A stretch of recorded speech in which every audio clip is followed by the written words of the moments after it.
Motor napping prevention tips.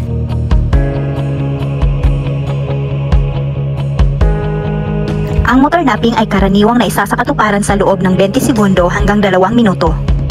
May mga motor nappers na may madami o malalim ang kaalaman ukol sa electrical na aspeto ng motor, kaya't napapaandar nila ito kahit walang susi. Ano-ano ang mga dapat gawin upang maiwasan ng motor napping?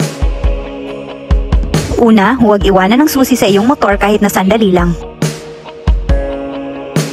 Pangalawa, huwag ipark ang iyong motor sa hindi nakikita o madilim na lugar.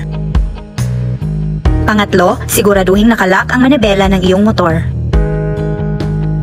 Pang-apat, maglagay ng alarm sa iyong motor. Pang-lima, kung maaari, lagyan ng kadena o ikadena ang iyong motor kapag ipinarada.